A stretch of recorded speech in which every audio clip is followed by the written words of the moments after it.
Welcome back to the Animals at Home podcast. My name is Dylan Perrin, and thank you so much for tuning in today. Today I'm speaking with Jack Thomson, who is from the Instagram page gekkotaculture. He is also on the ZooMed team at ZooMed Laboratories, and this conversation revolves around two main topics. The first one is this sort of ingenious idea that Jack has implemented in his reptile room. He uses this large tent inside his reptile room, and inside that tent are his enclosures. So it's almost like a reptile room inside a reptile room, and he has this amazing ability to really control the climate within that tent. So if you live in a climate where you have sort of a very wide varying climate and you struggle to maintain proper controls or proper conditions for your animals, then that's a part of the conversation you're really going to want to be interested in or listen to. And then the bulk of this conversation discusses the genus Uroplatus. So that is your leaf-tailed gecko. If you're somebody who falls into the category of look but don't touch as far as a reptile keeper goes, then you will want to listen to this episode. I think leaf-tailed geckos are an amazing group of animals, and Jack walks us through the Uroplatus genus. We discuss care on a general level, and then also the species that he keeps and how to maximize their ability to camouflage. And anyway, as soon as I'm done recording this intro, I'm going to be jumping on Google and looking up different species of Uroplatus and what's available in Canada, because he's definitely piqued my interest, and it will pique your interest as well. Enjoy the episode. We will talk to you afterwards. In 1993, ZooMed Laboratories developed and released the first ever UVB lamp for reptiles. It's hard to think of a more important point in our hobby's history, and of course, ZooMed Laboratories has been there since day one. We all know how crucial it is to provide proper lighting for your reptiles. Later on in this episode, we'll learn more about a ZooMed product that will help you achieve your lighting-related goals. Well, Jack, welcome to the podcast. Thank you for doing this. Yeah, excited to be here. It's pretty cool. Been listening to for a long time, since I was probably before I even was in college, which I'm graduated now. So it's been a long time, full circle moment here. So it's cool. That's really cool. I want to hear more about kind of your journey in the reptile hobby. And like we were saying kind of off air, for me, it's a bit weird when you have the younger generation listening to it, because it could have been a large part of your a large part of your keeping experience could have been, watching YouTube and listening to shows like mine. So it's kind of interesting to hear how that will influence you guys as keepers. So we will talk about that. Let's. You work with ZooMed, so we'll talk about that as well. But you have a great Instagram page, and I think that's where I first saw you. You have a couple of reels that have kind of blown up, and you have some really cool work. And again, obviously, we're going to talk about that as well, because there's so much to talk about with you. But bring us back to 17, 18. You talked about getting into the hobby. How did that start for you? Yeah, I mean, so, I grew up kind of always being, super into reptiles. I was the dinosaur kid for 70%, maybe truck kid 30%. I guess that was the breakdown. So I was always into reptiles. I had relatives that kind of lived out in the, middle of nowhere. So, when we go to visit them, I'd be out in the backyard kind of catching bluebillies and stuff off the rocks in the back. And I guess that was my first kind of intro to reptiles. I guess from there, it was just like a lot of bugging my parents to let me get a reptile. My first reptile was a little leopard gecko. So I guess I started with geckos very, very early. They always kind of, stood out to me as a species. They're super, those big old eyes, they're very unique looking, compared to a lot of lizards and agamids and stuff. Very personal. Their faces are always, it's kind of hard to describe. They're just very personable. Mm-hmm. And so I immediately gravitated towards geckos, from a really young age. And I guess from there, I kind of, grew up every year, I do research for a year and then kind of look at something else. And slowly the collection kind of grew. So I had leopard geckos, crested geckos, some tree frogs, some anoles, through middle school and high school. I was working at a reptile kind of pet store for the better part of high school. So I got a lot of kind of exposure to the industry, not just, I guess the keeping side, but like more like the reptile industry side too, selling and all that. And then from there, I left home for college to go study animal science. And unfortunately I had to part with a lot of the animals. Parents were not, they just didn't feel comfortable taking care of them, which is totally fine. So ended up having to rehome that as I was kind of going through that, change in lifestyle very quickly. I started missing it. So I, now that I was out of the house, had some money set aside too, I decided to get back into it. And my first intro uh, back into reptiles after a short break was a little group of morning geckos. So I had that on my desk my freshman year. So kind of people would come over and see this little, bioactive, life planted vivarium on my desk, super bright plants, and then you got the geckos kind of skittering around in there. So that was really cool. Um, and then from there, it was pretty natural transition. I actually, took a detour off geckos for a little bit. I actually got really into dart frogs for a couple years, or for about a year or two. Unfortunately, when I moved out of college housing into like a house near campus, um, so I live in San Luis Obispo, and went to school in San Luis Obispo. Graduated this past year from Cal Poly. Um, there's no real like central air, I guess. Like the temperatures in the area are very for the majority of the year, it's very pretty easy temperatures, 60 to 75 because it's a coastal town. So Is that south? It's kind of smack dab in the middle. I guess Okay. Central Coast is what a lot of people refer to it to. So if you kind of divide California in two and then look at the coast, that's probably in the vicinity. Okay. So around there. But yeah, there's no central air, so there's no AC, unfortunately. So I kind of had to get creative with how I kept my room cool during some of those really crazy hot summer days. It's a random occurrence, but they do happen, about once a year. Um, and unfortunately, I was out working, during one of these heat waves, and I didn't realize that PG&E had like shut the power off for wildfire safety, or something tripped or something happened, and I was at work. And unfortunately, by the time I got back to the room, it was like 95 degrees in there, and no. I lost, gosh, I don't. It's hard to think about, but I lost a good number of dart frogs. So that was a really gut wrenching experience, and I've kind of never really gone back to frogs. I was super into it. Had a bunch of different groups, and everything was starting to call, and everything was kind of at that stage. So unfortunately, it was a big setback, and but it let me reset again. And I kind of realized that the geckos were my home. So got back into geckos. I guess I got a couple crested geckos. And then I was working at like the fish and reptile store in San Luis. And that's where I first got, hands on some leaf-tailed geckos, which now make up the majority of my collection. We got a pair in, and they weren't there for very long. I did a ton of research and realized that, this very similar parameters to the crested geckos and New Caledonian geckos I was keeping at the time. And yeah, I kind of just dove headfirst and realized that this is kind of where I wanted to be in I guess, herpetoculture. So that was still during college, right? Yeah, this was like maybe like 2 years ago now, I want to say. Okay. This is when I kind of flipped from, had the reset with the dart frogs, and then kind of flipped to more geckos, and then discovered Uroplatus. Okay. Yeah, that's amazing. So it's quite a quick story as far as you're still only 22 years old. You have quite a lot of keeping experience with various different groups of animals, and so you finished your degree in animal science, and now you work at ZooMed. So was that was that just an option that you saw as an opportunity and you went for it? Yeah. So like back in high school when I was working at the pet store, I somehow found out that ZooMed was in San Luis Obispo, my quote unquote dream school. So I was already talking to like our local sales rep about trying to get my foot in the door if I went down there for college. So it was a lot of I was calling him up, trying to get people's emails. I was sending in resumes and stuff for the better part of like 2 or 3 years, I want to say.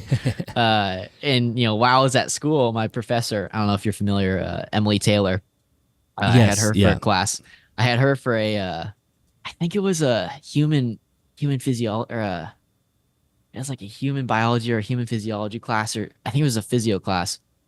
And I remember her telling me that she was going out to a Pismo Preserve for World Snake Day, and that somebody from ZooMed was going to be there. So I was like, yes.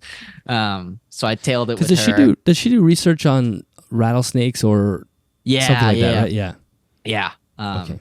Yeah, she is the snake lady to talk to. She's incredible. She does a ton of awesome work. Unfortunately, I was never really, I didn't take a whole lot of reptile related classes in school. That's one of my regrets, I guess. But um, I wish I could taken advantage of that a little bit more than I did. But yeah, so I tailed it along with her to the preserve, and person from ZoomEd was there setting up. So I kind of just hung next to the table and tried to drum up conversation and help them kind of unpack and put their stuff away and pack up and go. So I tried to get as good of an impression as I could, and then I can't remember how long ago or how long after that was, but um, I remember kind of scrolling through my emails during a class, and then I see this email from, a person at zoomed.com from like 2 weeks ago, like, hey, you want to come in for an interview? Call me, set something up. I was like, oh, crap. I completely missed this opportunity. So I frantically called them, between classes, and got an interview, and then, got hired. Ah, that's amazing. So you've gone from just starting to keep to now working for one of the largest, reptile companies in North America, really. And wow, that's pretty amazing. Yeah, it was quite the when you look back, I was keeping reptiles in middle and high school, and ZoomEd products was I used a lot of ZoomEd growing up, recognized a lot of the boxes and all that. You kind of grow up with the PowerSun bearded dragon, seeing that at reptile stores and stuff. So it was kind of it's a wild experience, and it's just like a wild thing. And what's your role at ZoomEd? Yeah, so right now I'm kind of split 50-50 between kind of animal care and breeding, and also social media. So I do a lot of like the short form content that you see on like the Instagram and stuff. Kind of responsible for editing and posting and doing all that. So it's and that's been like a more recent thing after I graduated and went full time. They kind of mixed that in too, and that's been super fun. Yeah. I think those companies do. It's good to have some younger folks in the mix when it comes to social media stuff and, creating reels. Obviously, you're very good at creating reels. You've had some huge ones go viral on your own Instagram. So let's talk about your keeping now, because you mentioned that you got into Uroplatus, you grabbed your first pair, and now it's kind of blown up into that's your main focus. You have some other projects as well, which we'll touch on, but. Mm-hmm. The first thing I really want to talk to you about is the tent that you're currently sitting in. You'd already mentioned that there's some climate control depending on where you live, and dealing with cooler species like the New Caledonian species and whatnot is a skill depending on where you are, you're having to deal with the climate. So why don't you tell the listeners what you're sitting in right now? Yeah, so in my garage, so like I was saying, San Luis Obispo doesn't have, like, a lot of the houses in the area don't have central air, so AC really isn't a thing. I find that, by the way, like that's bizarre to me as somebody who lives in a northern climate where 6 months of the year is frozen solid here. Everybody has air conditioning. It does get really hot here in the summer, but I just can't imagine. But that's not the first place. I've heard of lots of places in the world, or even in North America, just don't have AC. They just hack out these hot summers with just like a fan. Yeah, I mean it's like maybe like 1 week out of the year that it gets above 95, but like okay, it's I can understand it from like a energy saving standpoint. Sure. But yeah, so it kind of creates some interesting problems you kind of got to work around. So one thing that I really want to do. So I guess I should backtrack. So right now we're in my garage. And I'm sitting in. I set up this. It's a 10 by 10 by 10 easy up tent. That's completely enclosed. It's got all like the zipper walls and stuff circulating it, so it kind of keeps the air in. I also lined it with insulation foam board to kind of further insulate it. Excuse me. And yeah, my goal with this was, so with Uroplatus, it's important to not let the temperatures get too high. They are a species that can go downhill pretty fast if they're exposed to really high temperatures. So it's really important to just not have those, random peak heat kind of days that, when they roll through, you got to be able to battle that. Also, the heat from all the lighting definitely creates, some extra heat in here as well. So I guess my goal was to create a room where the temperatures would always be kind of where I want them. There are species that to breed, it's a good idea to cycle them throughout the year, give them exposure to cooler temperatures, like much cooler temperatures as well. And it's something that I wanted to be able to do all from one room. Also, not my bedroom. That was the biggest thing moving from the old place to this place is now not I'm not sleeping in the same room as everything. Yeah, Girlfriend had some choice opinions about that. So and you don't have to put yourself through the climate swings as well. yeah, exactly. But yeah, so yeah, it's a 10 by 10 by 10 easy up tent. All the walls are enclosed. Got the the insulation foam board, and then I guess for the equipment in here, I've got a kind of portable AC unit. Um, just one off of Amazon that's got an exhaust that I have going to one of the garage windows. I also have just a ton of fans in here, just constantly circulating the air. And my favorite addition as of recent has been this big old swamp cooler, which has done wonders for the humidity as well. Yes, yeah. Them Swamp being, coolers are like, it's funny because when you stand in front of them, they don't feel like they're actually making the air much cooler, but the amount of humidity they throw off is insane. absolutely, yeah. It's it's I don't really I never really wanted to use like a fogger almost. I kind of worried about too much moisture kind of collecting in the area around it. Say if I had it on the floor, the for some reason they put carpet in this garage. So Oh that's my a God. so that's something I gotta think about. And that moisture, that evaporative moisture, is kind of just going right into the air and not really collecting anywhere. Uh, Yeah. you know, So does your garage get hot? Because I think about my garage. Again, we have air conditioning where I am, but my garage doesn't. It's not connected to the ventilation. So on a hot day, it'll be, what, 40, 45 degrees Celsius in there. It'll get really warm. Does your garage, is it warm on the outside of the tent on those hot days? yes, yeah, it definitely is. It can get mid 80s up to mid 90s on those freak days as well. So that was another thing, is that it's with that insulation, it's able to keep a lot of that bad air out. So that's actually worked on those hot days, being inside the Mhm. tent in the insulation with the AC running inside the tent has actually been able to thwart off any of the additional heat from being Yeah. inside a hot garage. Yeah, it sets me back, a really gnarly energy bill, but it works. So I got that.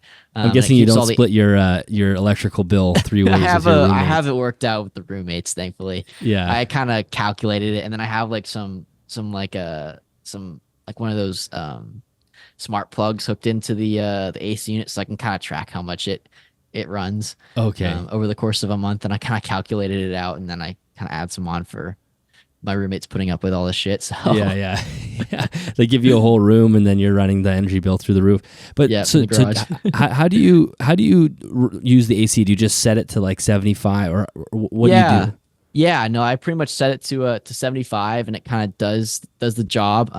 It I guess ambient, it'll range. So it does kind of drop. The temperatures do drop at night once the lights are off, everything's off. The temperatures definitely drop into the mid 60s. So I do have like a little heater in here as well to kind of keep it 69 or 68 at night, even if it gets cooler on the outside.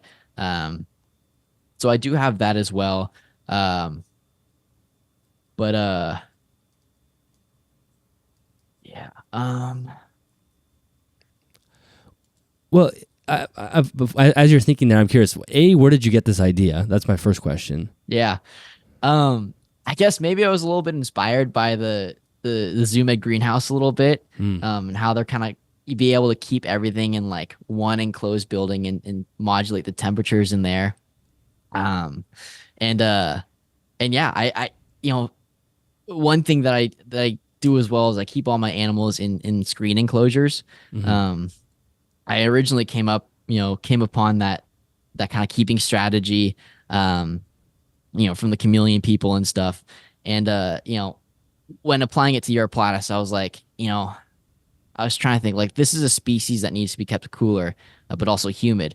And a lot of the times that combination can lead to respiratory infections in other species and lead to bacteria and all that. You're basically creating the perfect environment for mold. So I wanted to, try and provide the healthiest environment I could, which is kind of why I chose to do like almost like a kind of treat the general air versus treating each individual enclosure. Yeah, it sort of it reminds me of having a small fish tank attached to like a large sump filter.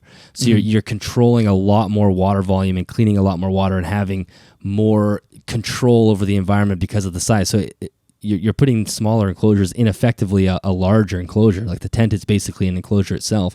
So you can just treat the air like you said, and the screen. That's what's really great about screen enclosures is that you're going to increase the ventilation. You're not going to run into any of the stagnant air issues. And we'll talk more about the Eurocare in a little bit, but I'm trying to remember. I think I had someone on the podcast. I think it might have been Dr. Koch. Now I'm trying to remember, but he's a vet, and he was talking about Uroplatus having issues with basically just dropping dead. And I don't know if you've heard of this, and I want to say it was like a fungal thing or some sort of disease that hits that genus harder than other genus. And I wonder if maybe having more ventilation and more airflow in general would help for that. I don't know if that rings a bell at all for you. Not particularly, but what I will say is that this is a species that will basically kind of position themselves and perch on one specific location throughout the entire day. And if that location is super wet and muggy and like the surfaces are super wet, them being pressed up against that surface can certainly lead to bacteria kind of forming. In some of the species, they have these really elaborate kind of folds and formations of skin that can certainly be like a little kind of bacteria trap as well. For sure, yeah. So being able to keep the surfaces dry, but the air humid so they don't dehydrate throughout the course of the day nearly as much as they would otherwise. I think this is a really cool solution. I mean, I'm sort of surprised I've not seen people do this more often. I mean, we talk about the reptile room being an effective way to maintain enclosures because you have more control over your room, but you don't have as much control over a room as you might think because you have your people opening doors in and out, and the ventilation of the house or the building is going to be interrupting that airflow, and there's only so much you can do in a room. But when not only that is that with high humidity species as well, you're basically creating the recipe for mold, and you're going to break down. You're gonna get some black mold behind cages if you're not careful. So yeah, totally. You're making a toxic environment for you and the animals. So so do you? I guess because you don't have, I mean, you said there's carpet on the floor and whatnot, but you're not worried about mold just because there's really no surface that it could grow on, I guess, because pretty it's much basically plastic it's disconnected walls. from all the walls. The only surface that it's kind of in contact with the greater part of the house is the carpet and the floor. I have all the cages, all like the bottom of the racks, like lined with like painter's plastic. So any water that kind of drips out of the enclosures, it doesn't really hit the carpet. It'll evaporate off that surface before it has a chance to kind of go down into the carpet. And, it doesn't smell, super like musty or anything. Yeah, musty or, doesn't smell weird in here at all, which is really nice. So, yeah. Can you tell us, so we've kind of built the picture as a 10 by 10 tent. Can you tell us what's in there? I mean, as far as how many enclosures you have some baker's racks, it looks like, as far as, what you stacked up there. Yeah. I guess my one gripe with all the glass enclosures is how not baker rack compatible they are. So that was something that ate me all through kind of my reptile keeping journey, I guess. So once I switched to the screen enclosures, a lot of them are like 16 inches wide, so they fit really, really nicely on baker racks. So I did outfit like the whole room with baker racks. I'm trying to look around. Do you have three? Is it three, like a back wall and the side wall? So all the walls are pretty much covered in baker racks. Okay. So you have like a little door for yourself? Yeah, there's a little like zip up door in the side over here, and that's the only area that's not covered by racks or by AC units. So yeah, there must be, let's see, 2, 4, maybe 30 enclosures in here. Okay. Yeah, so it's quite a lot, and they're all screened pretty much? Yeah, they're all going to be screen enclosures. I have a couple rhino rat displays that aren't screened. They're like sliding glass enclosures, and that's the only exception in here.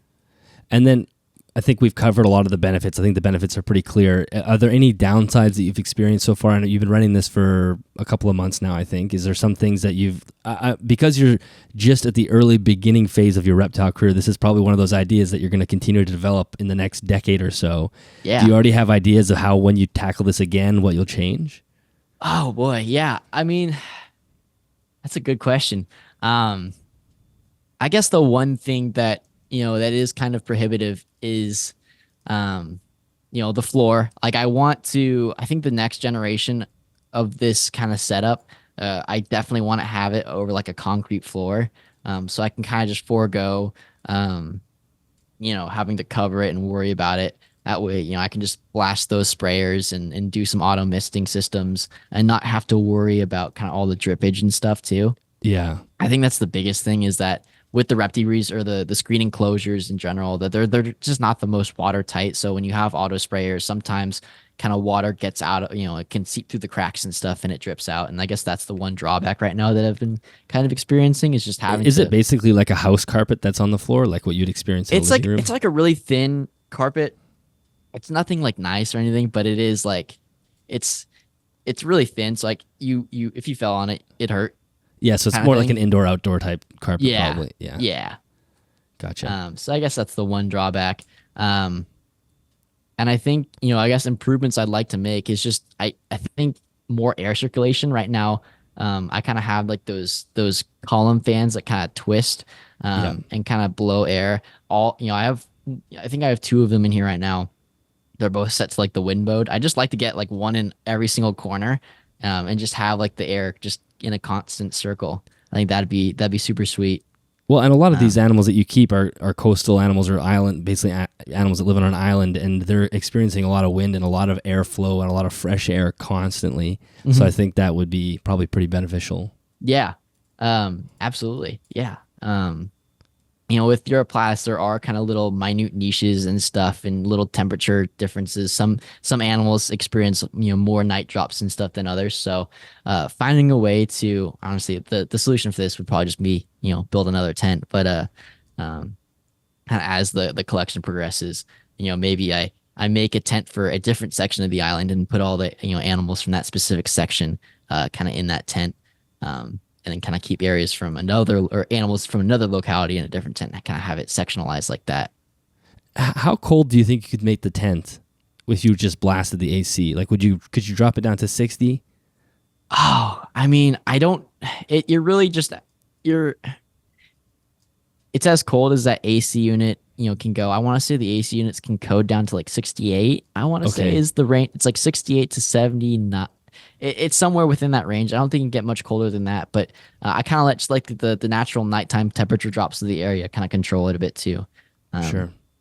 Yeah, and kind of I don't really try and fight nature too hard, especially with with temperatures and stuff. And I try and kind of stay within the within an easy to control range, I guess. Yeah. Just keep it within a band that makes sense. And Yeah. the biggest thing is you have increased the airflow, the air volume, probably like 1,000 times or something remarkable like that, because you're in this large kind of cube that has this like its own air supply. So I think it's a really, really cool idea.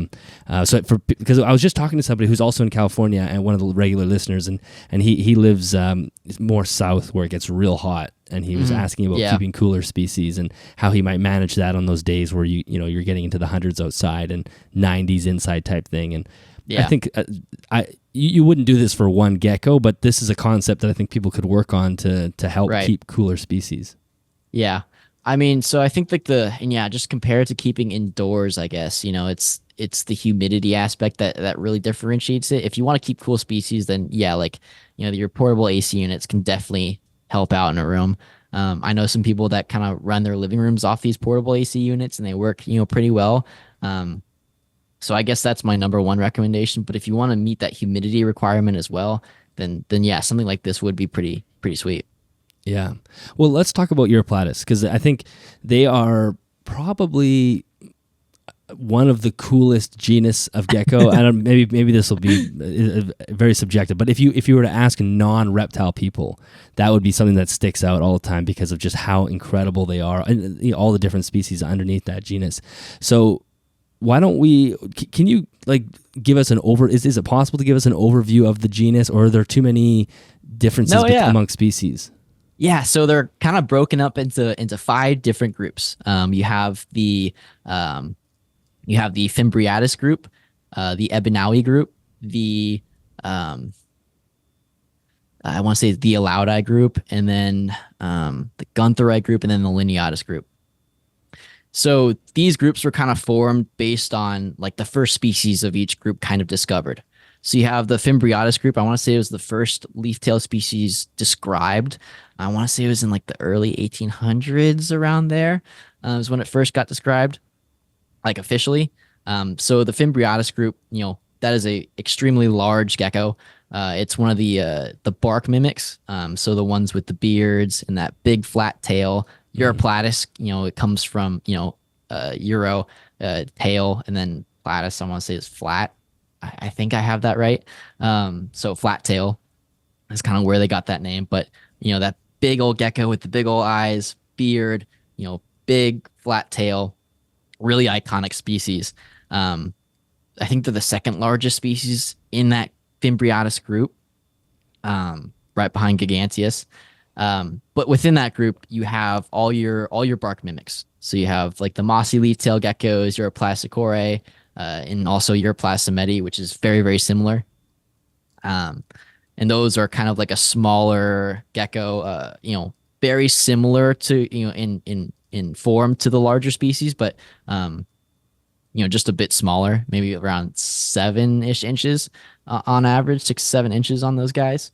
You also got Uroplatus hankeli in that group. And then I recently described Uroplatus garameso.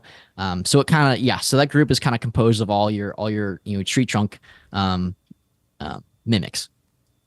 The next group is the Ebenaui group. I guess the next group that was described was the Lineatus group, which is just Uroplatus lineatus, the bamboo or the line leaf tail geckos. So those are the bamboo mimics. They're the only species in that group, but they're super iconic. They're really, really long, lanky, very spider-like in how they move. A very strange looking animal. Yeah, and they're really different to a lot of the other Uroplatus species. They're really unique. The next species that was described, I want to say, is Uroplatus ebenaui. And then this is the group that kind of encompasses all the leaf mimics. So all those really small geckos that kind of mimic different forms of a leaf. So the most iconic would be Uroplatus fantasticus, or the satanic leaf-tailed gecko. Their tail is very iconically just shaped perfectly like a leaf. And then within that family, you also got Uroplatus ebenaui, obviously, which is the spear point leaf-tail gecko, very similar in form to a fantasticus, but the tail is a tiny little pointed leaf. And there's a bunch of other species in this group. They're all very similar looking, in both kind of size and structure, just different tail variations and some different body formation differences too. I don't have them all memorized. There's a lot of little minute cryptic species within all these groups actually, but there's a lot of I think there's the most species in the ebenaui group. And then there's the Alaudae group, which is just Uroplatus alaudae and Uroplatus pitchmani. So those are they're hard to describe. Uroplatus pitchmani is maybe like a 4 to 5 inch gecko, covered in like these tubercles almost. They're very rough, look exactly like cork bark. They're really interesting. Like you want to call them a cork bark mimic, but the fact that that's there's no cork bark on Matica. It's hard to their common name, or I guess their name in the trade, is the cork bark leaf tail gecko. And then Uroplatus alaudae, which is very similar in structure to that animal, but just a lot smoother in texture. And then the last group is the Guntherite group. It's Uroplatus Guntherite. I want to say that group is like they almost have like the tail of a Uroplatus lineatus, but the body of kind of similar to an alaudae, and they're very. It's a species that like, it's almost like what you would think of if you thought of like an early Uroplatus, like evolutionarily, like one of the early species. Their skin is is smoother. Not as crazy form-wise, but they're still an really interesting species. I was looking at some like the trees, like the phylogenetic trees, and I think they split off fairly early from the rest of the groups, which is it's super interesting to look into all that. just because of how, I mean, this is a family that's, or a genus that's just so different. You look at like the largest leaf-tailed gecko and the smallest leaf-tailed gecko, and they're like nothing alike. You wouldn't even think to compare the two. Only thing that they have in common is that they mimic, a part of a tree. Yeah, that's what's so fascinating. It's this whatever their common ancestor obviously was a mimic of some sort and used camouflage, but it's incredible how diverse the genus is. And they have this thread that runs through them of mimicking their environment, but they do it in such different ways amongst the species, but they all accomplish the exact same thing, which is essentially disappearing into the nature. It's amazing. Absolutely. And you got to think that they're, predators are most likely, very visual animals that use their eyesight a lot. That'd make the most sense, I guess, for an animal that's so just evolutionary tuned to just camouflage and stick to one place and not move during the day. And then the lights go out. These guys are all extremely nocturnal. Lights go out and they really come alive, and they become completely different animals. I believe the ReptiSun T5 was actually the very first UVB lamp I ever owned. I would not be surprised if you are the same. If you've been around in the hobby for a long time, you know that ZooMed Laboratories is an absolute mainstay when it comes to UVB lamps for reptiles. That's why the ReptiSun T5 UVB lamp by ZooMed is one of the most important things you can have in your reptile room. These high-quality lamps are produced in Germany and are used and recommended by zoos, veterinarians, and reptile professionals from across the world. UV light is crucial to allow your animal's body to synthesize its own vitamin D, which then allows it to use and metabolize the calcium that it ingests through its diet. That's why these lamps are used to prevent and reduce metabolic bone disease, which is a common disorder we see in reptiles that are not provided adequate light. The increased UVB output from these lamps makes them perfect for larger reptile habitats, and they have a slim, low-profile housing, which makes them sleek and professional looking. Again, that is the ReptiSun T5 UVB lamp from ZooMed Laboratories. For more information on this or any other ZooMed product, make sure you head to zoomed.com or check out the link in the show notes or the YouTube description. But I think that's what's really cool about them as a display animal is they are one of the more jaw-dropping animals. They're not going to be active and moving around during the day for people to watch them jump around, but you could the experience of having to look at a branch and then actually finding the outline of the gecko is pretty remarkable for most people. As far as their native range, you'd already mentioned like maybe in the future you'll have different tents for different areas. I guess are they quite spread across Madagascar? Yeah, so they're Uroplatus, the genus is kind of spread across Madagascar in most areas, more or less more coastal areas, kind of generally speaking. If you're just looking at like a map of Madagascar, they're going to be kind of along the edge. Some of them go more inland, but there's none at like the very center of Madagascar. And I think the only other dead spot, I guess, is in the southwest of Madagascar. It tends to be a lot drier down there, so it's not really a great location for Uroplatus necessarily. But and a lot of the other kind of they're in a lot of the more humid and tropical regions, kind of generally speaking. They all have like their little niches and stuff. And slightly different habitat from species to species, but just generally speaking along the kind of like the coastal region.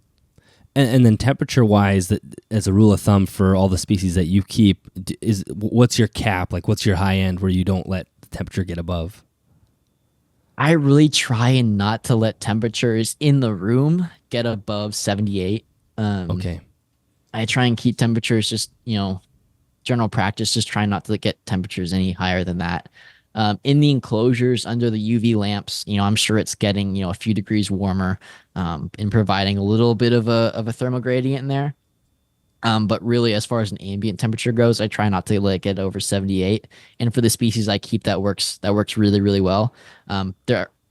Uroplatus fantasticus is one species that I do not keep. And from what I've heard from other keepers, you got to keep those things even cooler, which presents, its own challenge. But the species I do keep right now are actually fairly hardy to heat. And if it did get 82 in the tent, low 80s, they'd probably all be fine. Just given how humid it is in here too. I think the biggest killer is just dry heat, Yeah. Can you list through the species that you keep? Yeah.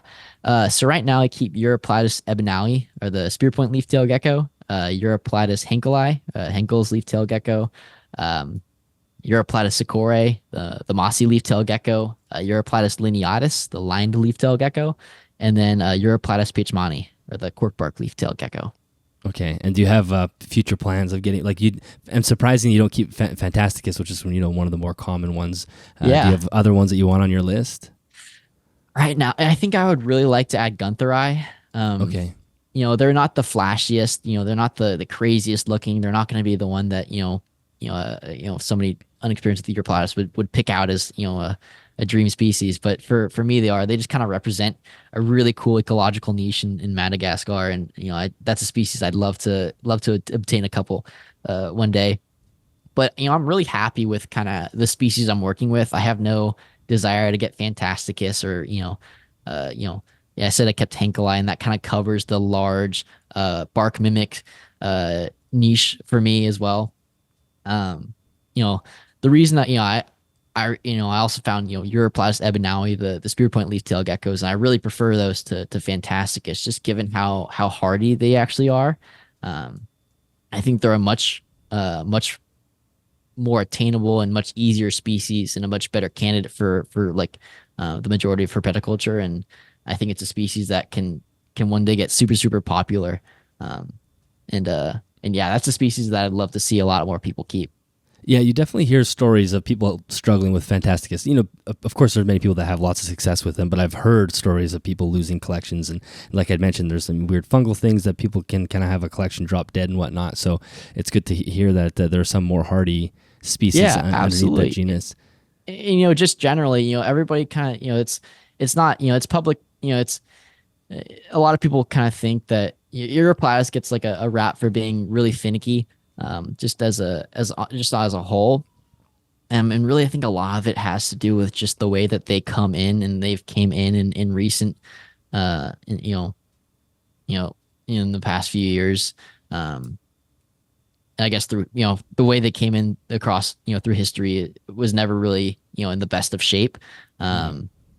Just given kind of like the collection methods and then the process of going from Madagascar to, United States, and people get them, and at that point they're really stressed, they're really dehydrated, they haven't eaten. Just a recipe for disaster, really. But really, with captive bred offspring, I honestly kind of think they're as hardy as a crested gecko. They're very specialized. I kind of think of crested geckos as more of a generalist. Like, you can set them up in a bunch of different ways and give them all this different kinds of, like there are species that can use kind of thin branches. There are species that can use thicker trunks and tree hollows, and they can, they'll go into leaf litter. Uroplasts are very specialized to their niche. So when we think of, Uroplatus ebenaui, they're really not a species that's going to appreciate, big cork tubes. They're really going to want to stick to those kind of thinner branches, those dead, dry leaves on the bottom of an enclosure. When we think of Uroplatus sakurae, the mossy leaf-tailed gecko, they're going to want to stick on those kind of tree trunks, on the outside of tree trunks. They're not really going to be going inside tree hollows or, hanging out inside the leaf litter or on thin branches or super thin branches. But, they're going to kind of stick to those kind of larger diameter tree trunks. So I feel like a lot of the battle too is just figuring out your that species niche and kind of just tuning your enclosure to fit that. Well, and what's cool about this group of animals is that their appearance gives you a major clue on how to set up their enclosure. I mean, right. what they're trying to mimic, so give them that. And I talk about this on the podcast all the time. These animals they're so wild in their genetics that they will automatically do the thing that they would do in the wild, provided you give them that thing.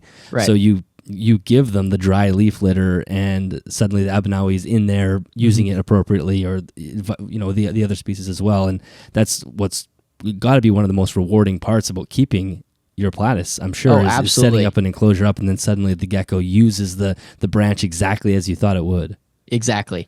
That goes for the majority of my animals. I do have a couple that will just hug the front glass of the enclosure, which is cool to get to see their bellies, but they're not really interacting with their enclosure how I had imagined.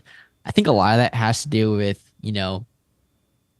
if you're kind of posted up on the glass, you don't really see the greater kind of area in the room. It's less area you have to like think about and worry about. You feel a little more, these animals feel a little more comfortable kind of perched up on that glass, Yeah, that makes sleeping on there. sense. So I think that's why they do it.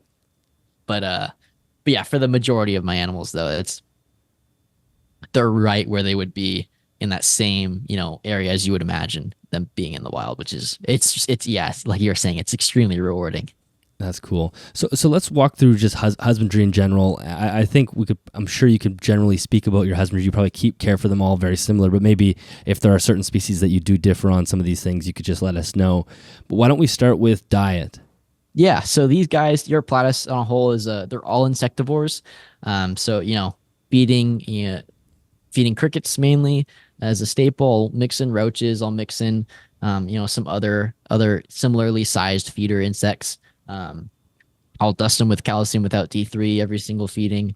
I usually feed all the animals twice a week. So I'll kind of do like a feed everybody Tuesday, feed everybody Friday. They're not really like a species that kind of needs to eat every day. They have relatively low metabolism. So I've kind of found that, just sticking to 2 days a week and just giving them, an appropriate number of feeder insects, nothing crazy. I kind of usually, it's hard to, pick out a number. But I don't know, maybe like for Sakura, maybe, 5 to 8, feeder insects per animal, on each of those feeding days. And, whichever whichever runs and hides, under leaf litter, will eventually come out, during the next few nights too, and they can pick them off then too. Right. And I'll kind of help stagger that feeding a little bit. I don't really like I don't think it's a very good idea to just chuck in 30 crickets at a time, and just let them do their thing. I think they would gorge themselves, and probably to the point where they might even regurge a little bit. So I don't want, not trying to paint the picture that chuck in a million crickets twice a week, but a moderate amount. Sure. And then as far as the setups go, there is quite a variation in size. Can you give us sort of what you keep the larger species in and then what you keep the smaller species in? Yeah, so for the larger species, I keep them being Henkeli and Lineatus. I keep them in 36 by 18 by 36 enclosures. Kind of going down from there to the Sakura and Pichmani. I keep those in 16 30s. And then for the smallest, I keep Ebanawi. I keep them in 16 20s. Okay. I found that to be a pretty good size for all those. I think eventually I'd like to try and find a way to bump the Sakura up into 18 36s. I think there are species that could definitely use a little more room in here. So I'm definitely looking to do that in the future. But so far, those cages have worked pretty well for pairs. Okay, I was gonna say so everything is kept in a pair. Generally, yeah. I keep the Ebanawi in larger groups as well. I keep them in 1.2s and 1.3s. And just for everybody though, for all the Uroplatus, I'll pull the males out for a couple of months out of the year during winter cooling, just to give the females a break and let them kind of recharge. Ebanawi especially will probably breed until they're dead. Okay. If I'm putting it blatantly. So there are species that I'm very kind of cognizant of where they are calcium wise. They kind of have the big old calcium pockets behind the head, and they will, utilize those throughout the breeding season. I know some gecko keepers, kind of experience like a similar kind of calcium ball behind the head. Yeah. Some, they kind of have a hard time utilizing that, I've heard. These guys will utilize all of that. So you can watch it grow and shrink. Yes, absolutely.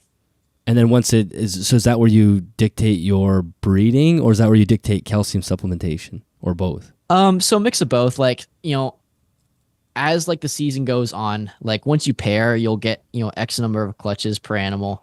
But with Ebanawi, they kind of come from an area that's a little more stable. They don't really experience like a super gnarly temperature drop in the wild, so they don't really have that forced shut off. So in theory, they could probably breed all year. But with having that male in there constantly breeding, all the time, it's not a good thing for those females. It's not a healthy thing for those females. So kind of manually pulling that male out and then let them kind of recharge up to like a visually like a certain point with their calcium reserves. Gotcha. And then lighting wise, you'd mentioned UV and whatnot. Are you running anything else? Like, do you have heat bulbs or visual light on there, or are you just running UV on them? I'm just running UV on them right now. I kind of have the room or the tent lit up with some LEDs kind of across the top. Yeah. But on each enclosure individually, I'm giving them like a T5 5.0, a 5% bulb. And I will kind of see them kind of change their body position, around a log or around like a branch throughout the day. And they'll kind of change positions. Sometimes they'll hang out right up next to it. And sometimes they'll hang out, down in the leaf litter for some species. So they definitely modulate themselves and they're able to kind of control their exposure to both kind of light and heat as they see fit. And you couldn't really, it'd be pretty tough to offer a heat bulb. Like even if you wanted to offer that infrared, I mean, it's going to overheat too quickly. Yeah, I just haven't seen like a lot of keepers. Just nobody in like the Uroplatus world really does anything with heat bulbs. In theory, you could offer like a 35 watt or a 25 watt bulb.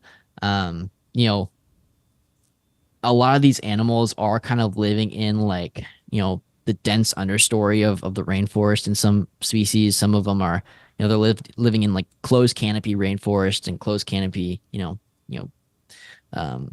forests. So their exposure to that on a consistent basis is seemingly pretty low. Given like a lot of like the notes people have, a lot of kind of researchers had while visiting Madagascar and studying these different species, their recommendations, based off kind of where they were finding it was never really, indicative of the, needing to provide a basking spot necessarily, or like a true basking spot, I guess. But UV exposure is definitely good. Yeah. And what about, so we mentioned temperature, humidity wise, what do you keep the tent at? I'm sure that's kind of what you aim at the enclosures to be at, obviously, as well. Yeah. Yeah. So I kind of shoot for 70% during the day, and then it'll, with the misting and then the swamp cooler kind of going at night too, it'll definitely jump up into the 80s too. And I guess lowest it'll get in the tent during the day is around 60, 65. But more or less 70%. And then you're misting all the enclosures on a misting system? Yeah, I just set that up maybe like a week or two ago, and it's been such a lifesaver. Were you just going by hand before? I was just going by hand, little hand pump sprayer, and that that definitely took too long.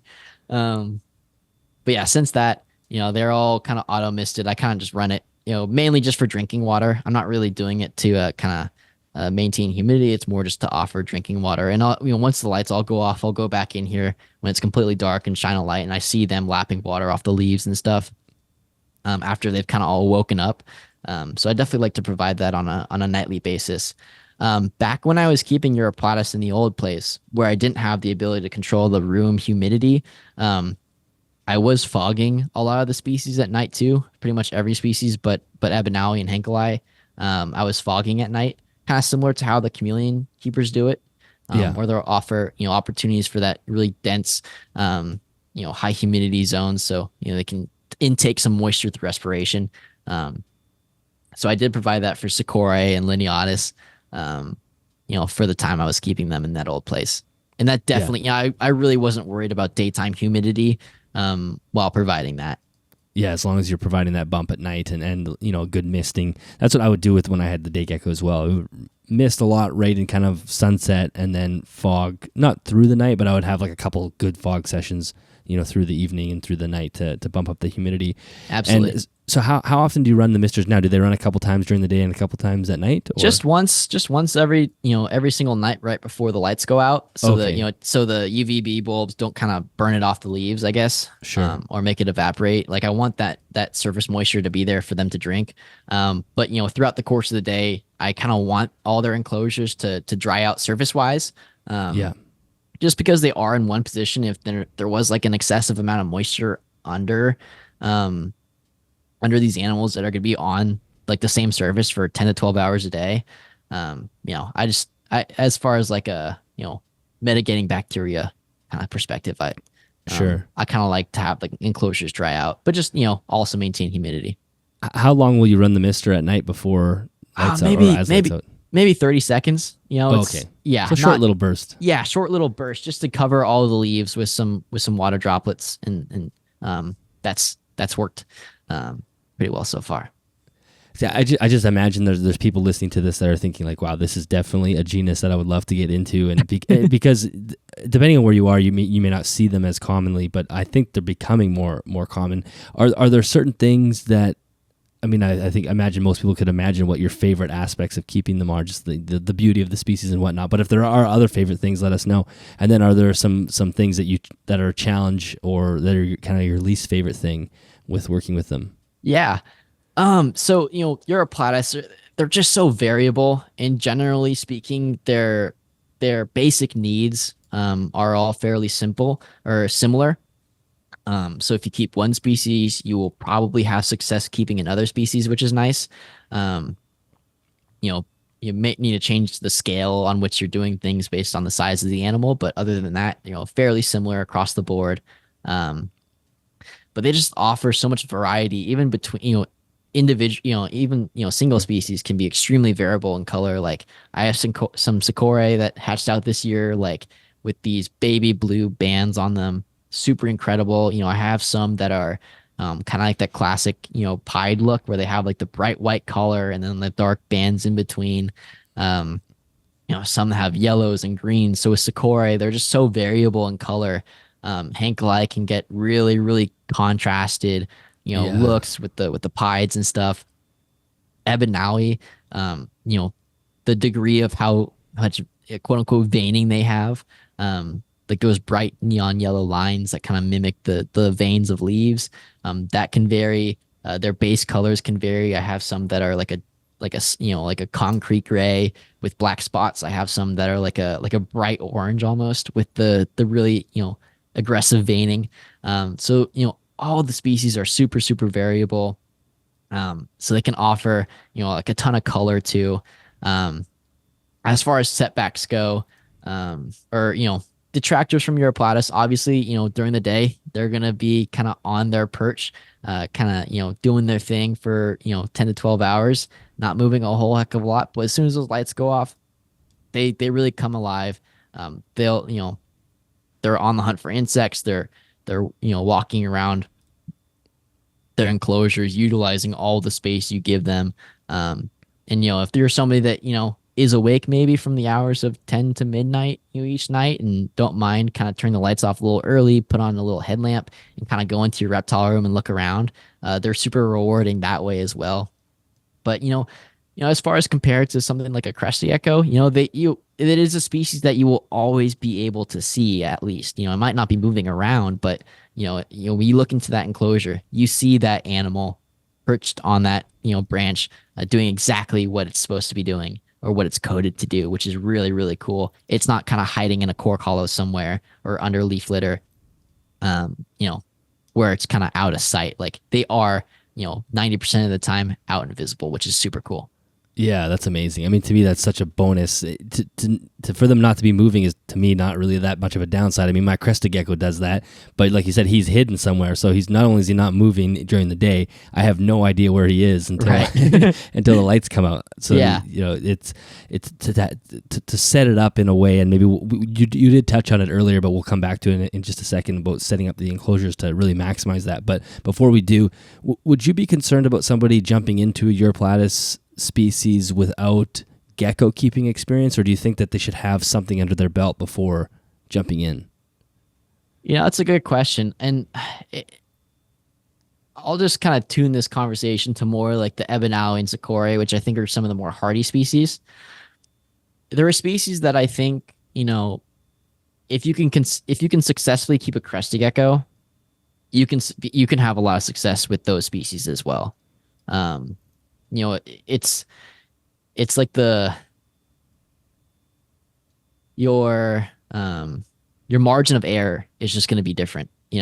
If you have those wild, days where you're not home and suddenly the temperature is 95 in the room, then you're going to have failures there maybe sooner than you would with one of the hardier New Caledonian species.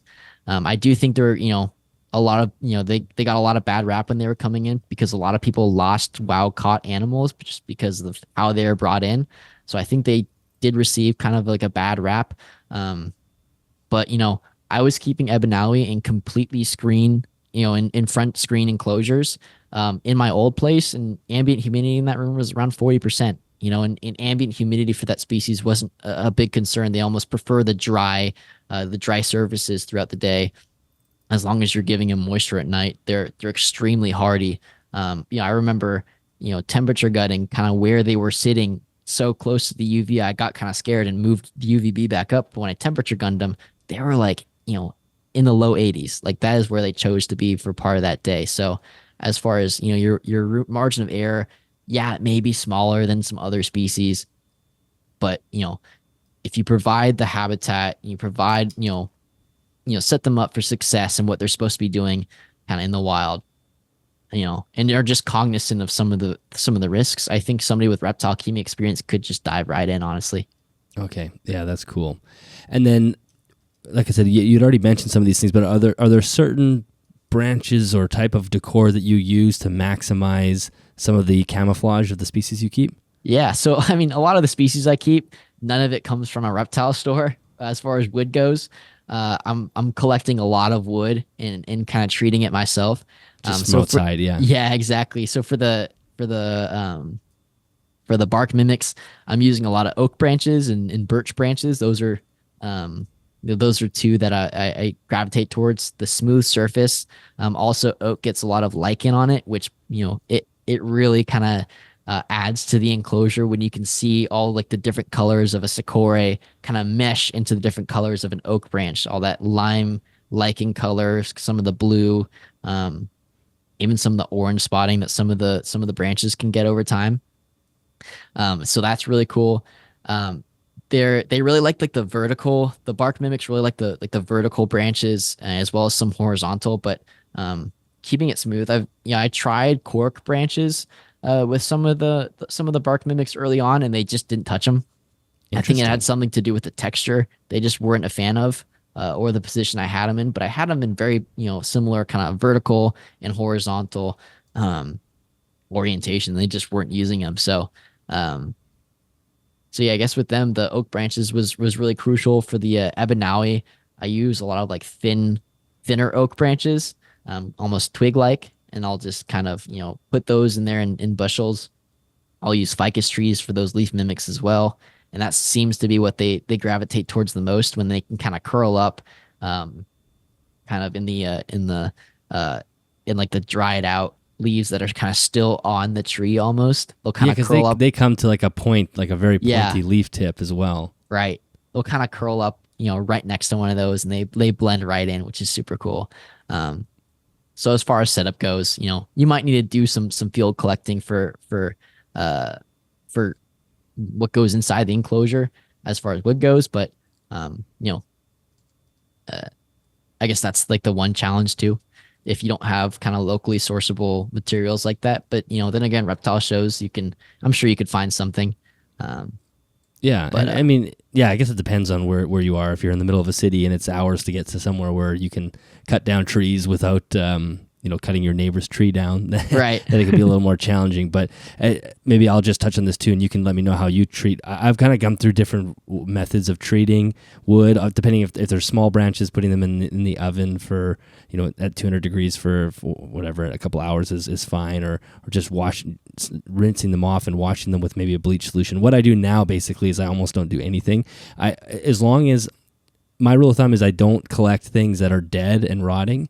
So I want to chop branches that are from live trees, and then I'll clean it. I'll use like a chlorhexidine solution to clean out the outside, and typically I won't put anything into an enclosure for a few weeks or if not months before I actually use it. It'll just sit in my basement or my garage. But when you're collecting, especially now, my enclosures are quite large, so you have a 6 foot branch is not, you can't put that in your oven. So you kind of have to come up with different solutions. But that's what I do now. So when people ask me, like the rule of thumb, collect things that are living, you're less likely to get like weird infestations with bugs and whatnot. But I'm curious if you do anything specific. Yeah, pretty much.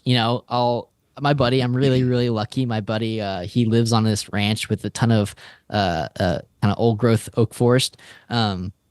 So he'll get recently downed branches, and I'll go out there with a jigsaw and cut some up, and then I'll just kind of bring him home, leave him on the patio, for a day or two, just kind of let him sunbake, for a little bit. I'll spray Yeah. him off, yeah, chlorhexidine, Novosan, the surface, and just wash it off, and then yeah, they're pretty much good to go.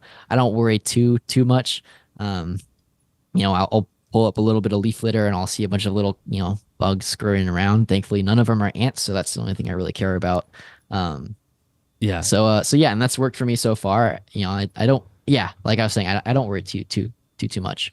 Yeah, I used to worry a lot more, and then you realize it's not that big of a deal as long as you're not, like I said, bringing in like crazy infestations. You're probably fine. Yeah, or like really wet wood too. Exactly. I think that Yeah, can be a little bit of an issue too. totally. Is there anything else you want to mention about Uroplatus before we move on? Ah, yeah. I guess if I was to sum up, Uroplatus and make one last, sales pitch about, why, I think they're so great. Um, they're incredibly variable. Whether you have a lot of space to offer or a little bit of space, they make incredible display animals. Um, from the smallest leaf-tailed gecko, the Uroplatus ebenaui, extremely hardy species. You can fit them into really a lot of conventionally available enclosures and have like a lot of success. Sakura, if you've got a little bit more space and kind of want that different niche, like there really is a species for everybody, and they're all so similar in care. Once you check one off, off the box, have confidence that you can probably have a lot of success with other species as well. It's a really, really addicting, family of geckos to work with just because of how easy they translate from one species to another a lot of the times. But it's really cool because they each paint a different picture, or like they each represent a different area and a different part of Madagascar as a whole. And then really, I don't think there's any species on the planet quite like them.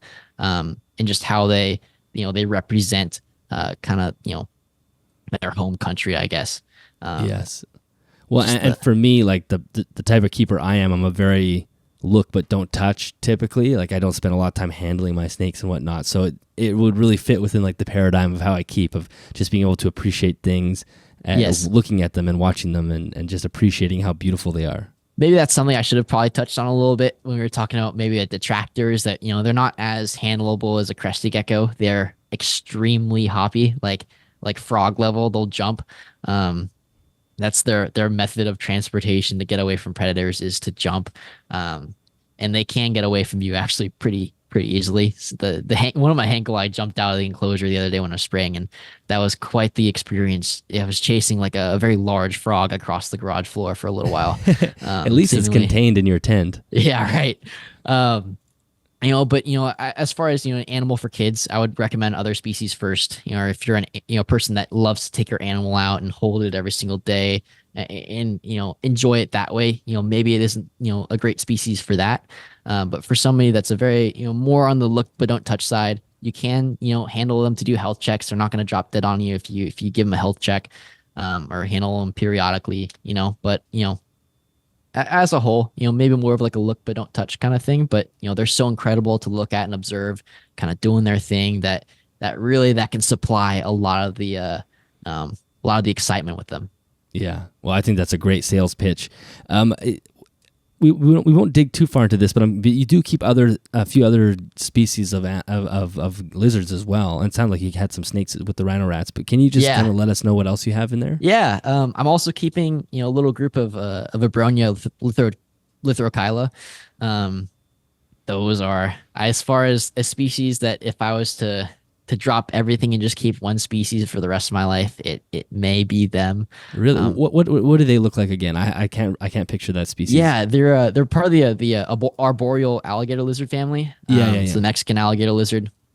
I just can't remember what that species, like the color, like most people will picture like the green. Yeah. The Graminia.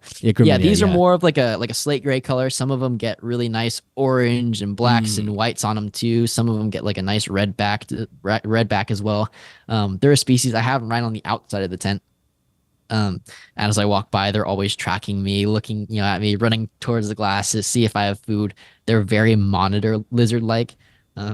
They're a species that I think is has some intelligence too, and can kind of recognize people. They'll jump out onto my hands and look up at me for food. Meanwhile, my girlfriend kind of terrifies them. So it's a really really awesome species to be able to interact with.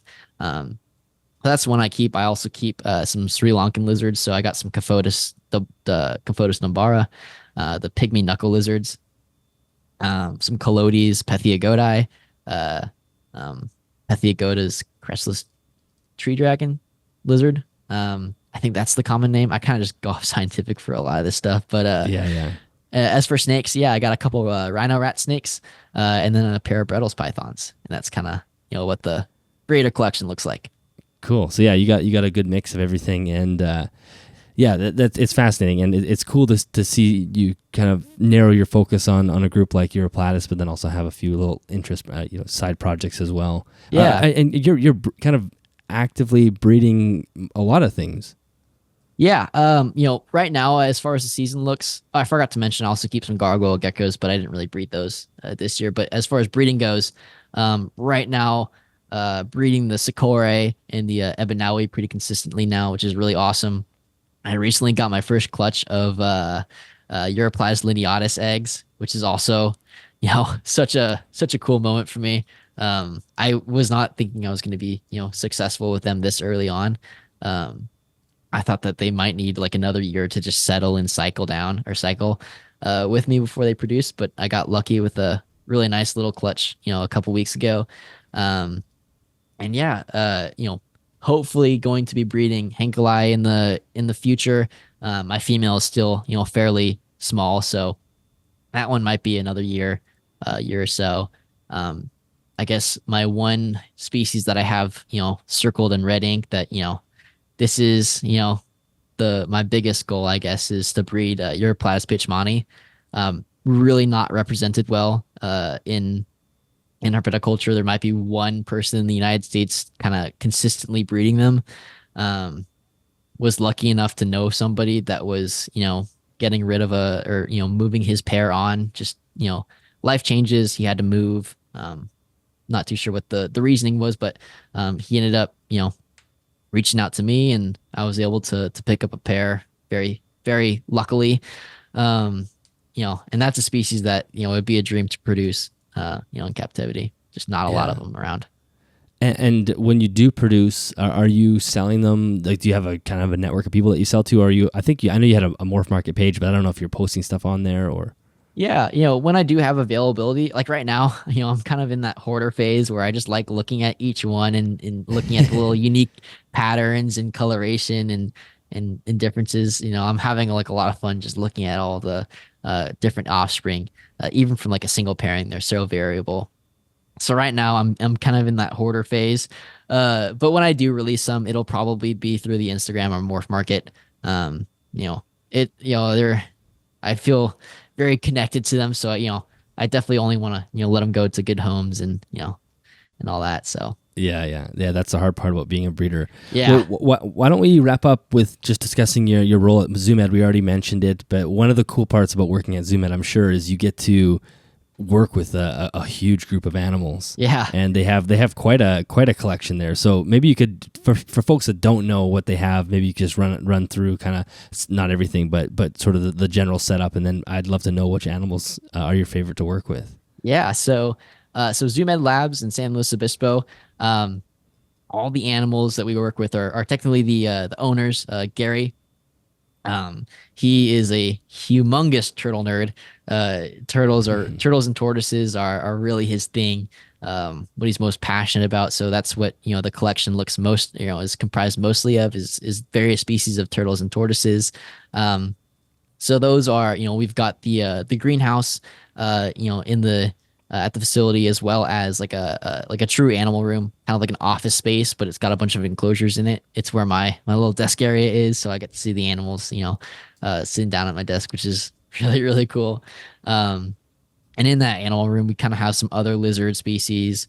And yeah, as for turtles, I guess my favorite species to work with, like I was saying, like I don't really keep, turtles and tortoises, outside of work or work with them outside of, the day job. But I'm having a lot of fun kind of getting to experience that side. It's just so different to what I do at home and what I've kind of grown up keeping.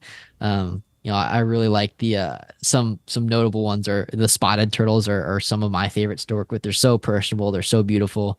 Um, they're a really small turtle, maybe 3 to 4 inches on average. Jet black with bright yellow spots across their shell, and they're super personable.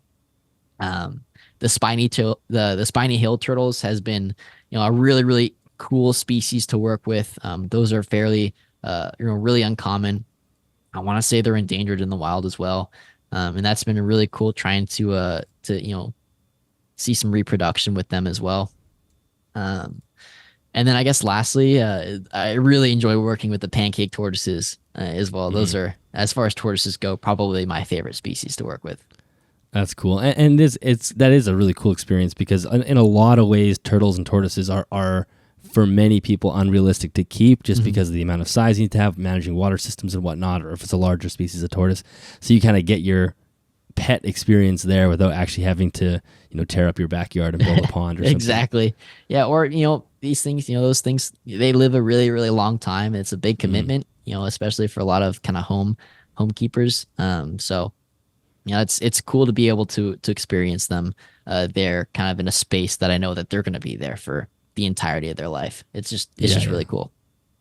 So is that job very much a dream job for you? You get to work with animals on a daily basis, and then you're doing social media content, which you're already fairly good at. Does it feel like you're working? It feels like right where I need to be right now, and it's really cool. It's obviously I have kind of goals and bigger goals and all that, but like it really is the kind of like the dream job for where I'm at right now in life.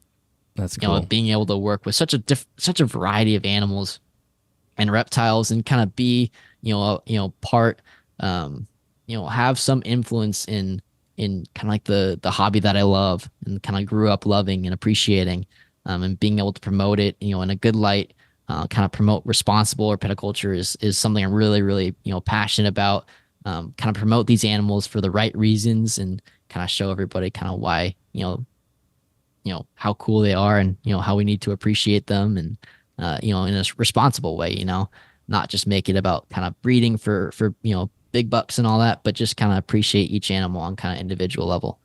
Yes, yeah. And a species level as well, And we were mentioning before we started recording that you're getting ready to head to AnimalCon. Yeah. And maybe give us a little kind of a sneak preview of what you guys are planning. I know that you've done interviews the last few years, and that sounds like that's kind of what you're doing. But that sounds like a lot of work to kind of prep for something that big. Yeah, no, it's a lot of moving parts. I've never been to AnimalCon, so this is also going to be my first experience with that. So I'm pretty excited to be able to go to Florida. But yeah, we're trying to do some new things for social media. Going to be walking around. I haven't quite figured out what I'm going to want to be doing for the Instagram quite yet. Who knows? Like, I feel like it's something that I'm just going to have to make a game time decision, see what, other creators are doing there and maybe make some collaborative content, with them. That'd be super cool. But, we have some really cool interview ideas, integrate some builds with an interview. I don't know if you guys have seen, kind of the Hot Ones interviews and stuff, but we're hoping to create, kind of like the reptile version of that, and experiment with that. So we're really excited to do that.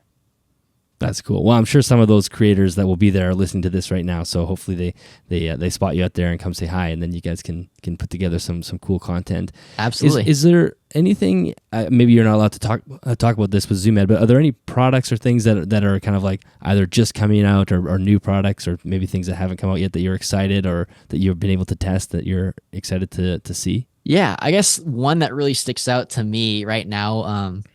We're coming out with a new kind of reptile specific LED, not like a UVB LED or anything like that, but it's just just for kind of visual appeal. What I will say about this light though is that it's extremely bright, but I also really like the color temperature.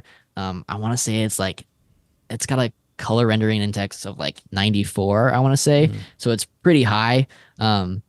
It really brings out a lot of the color, in those really nice planted enclosures. It's also got like a controller, so you can control, your day night ramp up and ramp down cycle. Cool. You can kind of change how long you want that ramp to be, when it happens, how long the light's on, brightness at different points. Like, so it's gonna have a good bit of control, which is super cool. And it's just extremely bright. Like it's a light that I would feel comfortable putting over like 4-foot tall enclosures, and it could handle that.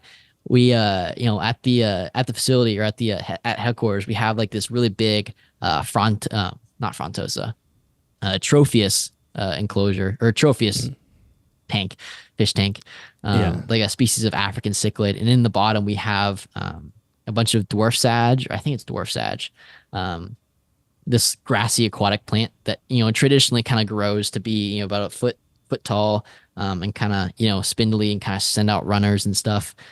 We put that light on, and over the course of about a month, that plant shrunk from like 12 inches tall down to like maybe 3, and made like the most like dense carpet we have ever seen. That's so cool. That's just like, it's not searching for light anymore. Yeah, no, it's just carpeting out, which is actually pretty unnatural for that plant, I want to say. So it's really cool to see that. I know the person that worked on it is super excited. We're also going to be launching like a combo hood that will include that LED bar, but have like a UVB T5 fitting kind of integrated with it as well. And then that portion, that light will be controllable as well. So yeah, super hyped on those. Cool. Well, that's very exciting. Do you have any idea when that will hit market? I want to say the LED itself is out. Or I don't know if I know we've got, I think we have them.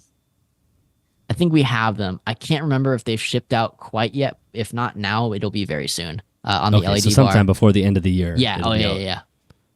Okay, cool.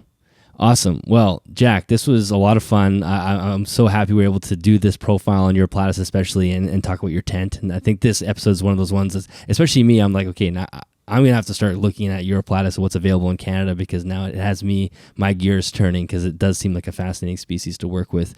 Is there anything else you wanted to mention before we wrap up? No, yeah, I just really hope this is like a good kind of foundation for somebody that maybe looking outside in, maybe getting some Uroplatus. I hope it can take away some information. Obviously, if anybody ever has any questions, feel free to shoot me a DM on my Instagram. I'm kind of one of those people, kind of a rarity, but like I much prefer kind of like talking on the phone almost than answering a bunch of questions through text. So if you're somebody serious, then feel free to DM me and set up a call or something. I don't mind talking, about these things and walking people through. But yeah, no, there's just a species that I think right now is a little underrepresented in like the greater scheme of the gecko community or the reptile community. And I think they're a species that, that can offer like a lot of people a really, really cool keeping experience. Yeah, absolutely. Can you let everybody know where they can find you online, social media and whatnot? Yeah, so my Instagram is going to be gekkotaculture, so GEKKOTA and then culture, kind of like herpeticulture, but with geckos, I guess. It's kind of where I came up with that name. And yeah, I guess that's the main point, or the main social media plug. And you got tons of great pictures and videos and reels on there of your animals, so people can go check that out. So Jack, I think we'll have to do another one again in the future, but until then, thank you very much for coming on the show. This was an absolute pleasure. Absolutely. Thanks so much for having me. Really, really cool. All right, that is the end of that episode. Jack, thank you so much for joining me on the podcast and breaking down the Uroplatus genus for us, and as well as talking about your tent setup as well. I think that's fascinating. It's a great idea, and I'm sure many people listening are going to be implementing that into some way. But like I said to the intro, I need to be looking up Uroplatus right now. That's the next thing I'm doing after getting off this introduction, outro recording, because they are a fascinating group of animals. And if you're like me, somebody who likes to look at their enclosures and just appreciate the beauty of the animal, it's hard to find a more fascinating genus than Uroplatus. Like I said, when you're looking at an enclosure and you have to actually spend time really figuring out if you're looking at a gecko or you're looking at just bark or leaf, I think that is fascinating. So I hope that you enjoyed this podcast as well. If you have more specific questions about Uroplatus, feel free to drop them into the YouTube comments. Maybe I'll have Jack go answer any questions that pop up there, or just go answer or go right to him and send him a DM on Instagram. All the links to his community or his social media account is in the YouTube description or the show notes. If you're looking for the show notes for any episode, including this one, make sure you head to animalsathomenetwork.com. Thank you so much to all the Patreon members who help support the show. You can find more information about that at patreon.com/animalsathome. Thank you so much to Custom Reptile Habitats for sponsoring the podcast. You can find affiliate links to the Maximum Reptile Enclosures, which are the enclosures that are behind me. It's nighttime, so you can't see the enclosures, but just go find an episode that's I've recorded during the day to take a look at them, or any of the videos that I've recorded on them. They are amazing amazing enclosures. Affiliate links are both in the show notes and the YouTube description. So if you do make a purchase through those links and make a purchase, a commission comes back to me at no cost to you. And I think I'm getting a little bit tired because I'm stumbling over my words, so maybe I'll stop right there. Thank you guys so much for watching and listening to this episode. Jack, thank you again for being a guest and sharing all of that wonderful information. I will catch you guys in the next episode.